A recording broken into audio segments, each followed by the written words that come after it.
क्या आप जानते हैं कि मिट्टी के नीचे एक पूरी दुनिया है जहां बहुत छोटे छोटे जीव काम कर रहे हैं ताकि हमारी फसलें स्वस्थ और मजबूत हों। ये सूक्ष्म जीव हैं जो मिट्टी में रहते हैं और फसलों की वृद्धि में मदद करते हैं। इस वीडियो में हम मिट्टी के सूक्ष्म जीव के बारे में जानेंगे, उनकी भूमिका को समझेंगे और देखेंगे कि ये कैसे हमारी खेती के लिए अदृश्य सहायक बनकर काम करते हैं। मिट्टी में सूक्ष्म जीवों का मतलब है वो छोटे छोटे जीवाणु जैसे बैक्टीरिया, फंगी, प्रोटोजोआ और छोटे छोटे कृमि। ये सूक्ष्म जीव इतनी छोटी होते हैं कि इन्हें नंगी आंखों से देखा नहीं जा सकता, लेकिन इनकी भूमिका मिट्टी के इकोसिस्टम में बेहद महत्वपूर्ण है।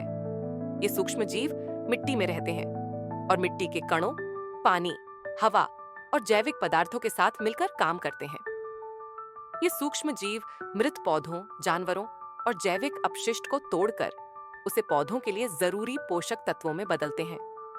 इस प्रक्रिया से ह्यूमस बनता है, जो मिट्टी की संरचना को बेहतर बनाता है, मिट्टी की पोषक तत्वों को पकड़ने की क्षमता बढ़ाता है और मिट्टी को नमी बनाए रखने में मदद करता है। अब हम देखेंगे कि मिट्टी में किस प्रकार के सूक्ष्म जीव होते हैं और ये पौधों और मिट्टी की सेहत में कैसे मदद करते हैं।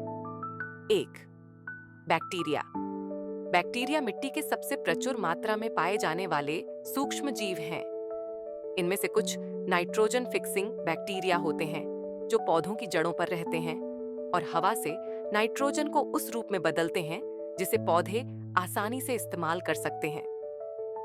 बाकी बैक्टीरिया जैविक पदार्थों को तोड़कर मिट्टी में पोषक तत्वों को मुक्त करते हैं। 2. फंगी भी मिट्टी में बहुत महत्वपूर्ण भूमिका निभाते हैं। माइकोराइजल फंगी पौधों की जड़ों से जुड़ते हैं और मिट्टी से पानी और फास्फोरस जैसे पोषक तत्वों को अवशोषित करने में मदद करते हैं, जबकि फंगी को कार्बोहाइड्रेट्स प्राप्त होते हैं जो पौधों से मिलते हैं। ये संबंध दोनों के लिए लाभकारी होता है। 3. प्रोटोजोआ। प्रोटोजोआ छोटे एक कोशिकीय जीव होते हैं जो बैक्टीरिया और अन्य सूक्ष्म जीवों को खाते हैं। ये बैक्टीरिया की संख्या को नियंत्रित करते हैं और मिट्टी के सूक्ष्म जीव समुदाय को संतुलित रखते हैं। 4. कृमि, अर्थवर्म्स। हालांकि कृमि सूक्ष्म जीव नहीं होते, लेकिन ये मिट्टी में महत्वपूर्ण योगदान करते हैं। कृमि मिट्टी को हवादार बनाते हैं और जैविक पदार्थ को मिलाते हुए मिट्टी की संरचना में सुधार करते हैं। उनकी गतिविधि से पौधों को पोषक तत्व मिलते हैं और मिट्टी में पानी का भंडारण बेहतर होता है।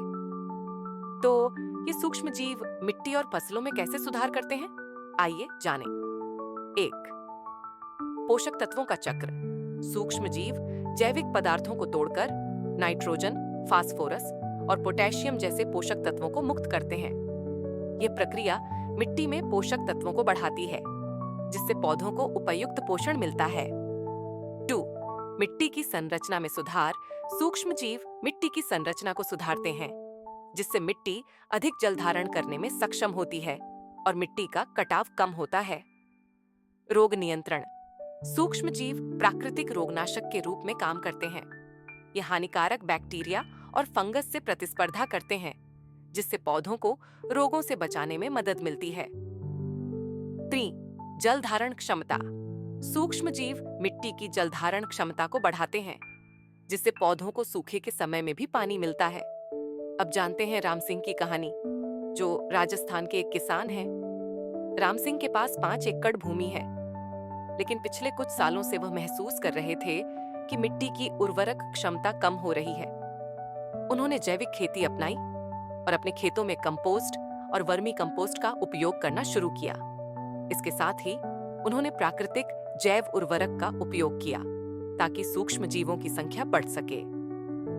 राम सिंह ने देखा कि इस बदलाव के बाद उनकी मिट्टी की संरचना बेहतर हुई, फसलें अधिक हरी भरी और स्वस्थ हुईं और उनकी उपज में लगभग 30% का सुधार हुआ। अब जानते हैं कि आप अपने खेतों में सूक्ष्म जीवों को कैसे बढ़ावा दे सकते हैं।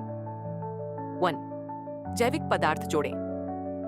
जैविक पदार्थ जैसे कंपोस्ट और वर्मी कंपोस्ट डालने से सूक्ष्म जीवों को बढ़ावा मिलता है, जिससे मिट्टी की उर्वरक क्षमता बढ़ती है। 2. रासायनिक उर्वरकों से बचें।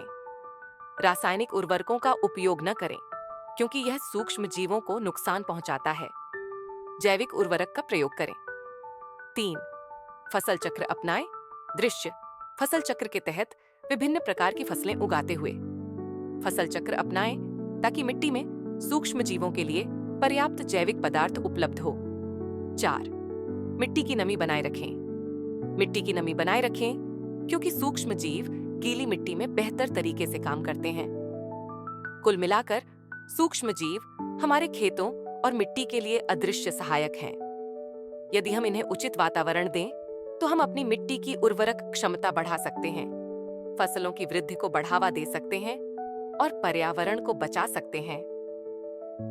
अगर आपको यह वीडियो पसंद आया हो तो कृपया लाइक करें, सब्सक्राइब करें और नीचे कमेंट करें कि आपने सूक्ष्म जीवों के बारे में क्या सीखा। क्या आप भी जैविक खेती की ओर बढ़ने वाले हैं?